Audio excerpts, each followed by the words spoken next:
You ever been at the top of the universe?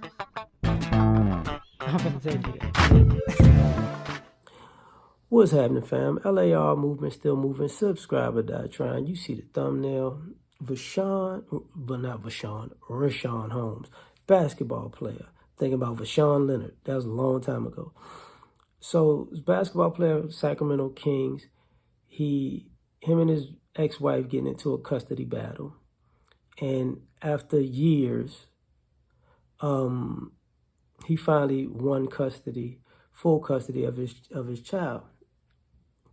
And for all the people who go, you should fight for the kid, and guys go, here we go with these shenanigans. If I'm not mistaken, they've been going at it 2 years, and what happened was, because he's an NBA player, he has the resources to keep fighting, because he got accused of, quote unquote, being a danger to his child and a danger to her,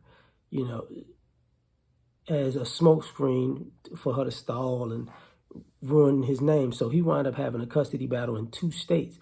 It had to be proven in 2 states that he did not harm his child and he did not harm his ex-wife, in 2 different states. The young lady, if I'm not mistaken, she broke like 34 rules, court orders. She broke like 34 of them. So the judges are like, no, you just can't. You can't. She needs supervised visitation. She can't take the kid out of the state. They got to get the passport, the birth certificate from her. She can't necessarily travel with the kid. So now, wherever he's at, whatever city he's in, she's got supervised visitation because of that. Now, I'm not saying these things aren't possible, and I'm not saying these things aren't probable. Well, they aren't probable that this happens like this, because it takes somebody to have the resources of an NBA player to go through this, because a lot of times people run out of money. But what was interesting about this was also, now the young lady, she's trying to get rid of the judge, and, and say the judge is a fraud. She's filing for an appeal now, which 9 times out of 10, especially with court rulings or family court rulings, as a courtesy, a judge is not going to overturn another judge's case. So whatever the ruling is, if you try to go up to a higher authority in that chain of command, they're probably just going to rule with the initial judge, unless it's something egregious. But it's normally nothing egregious. The other thing about this story that's interesting to me is how common, once again, how common this is. You go your separate ways. Now you become abusive. Now you become a danger to the child because you're abusive to the child.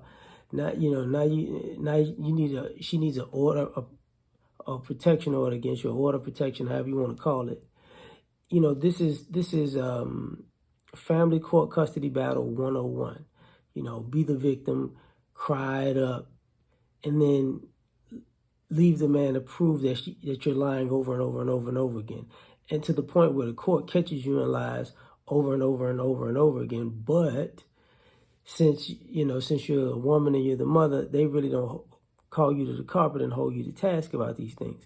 You get break after break after break after break after break, to the point where now you're seeing what happened with this basketball player more and more and more and more, where guys are winning is publicly saying, the reason why he won is because of this. This woman was wrong. She was out of pocket. She had a bad ideology. She might have done some criminal activity. Who knows, right? So at the end of the day,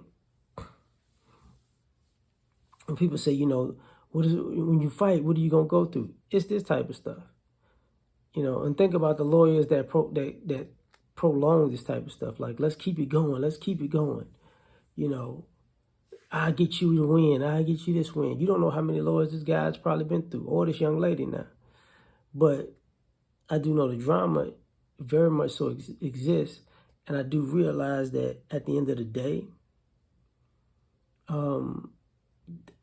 what he just went through is something that most of us went through who went through the court system to get our children.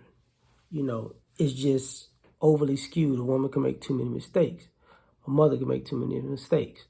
But, you know, on top of that,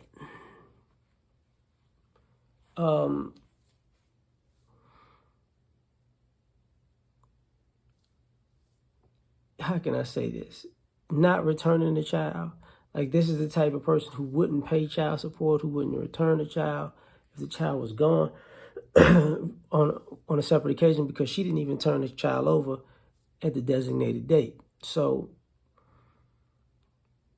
what winds up happening in these stories is y'all want these guys to fight, but these guys got to chase the disappearing act, because if it doesn't look good for mom can up and move to another city with the child, another state with the child. And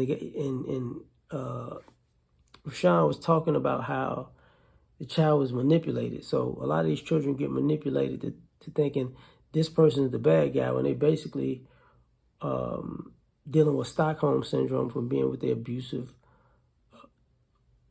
predominantly mother when it comes to this family court. So at the end of the day, this is what, you know, fighting looks like.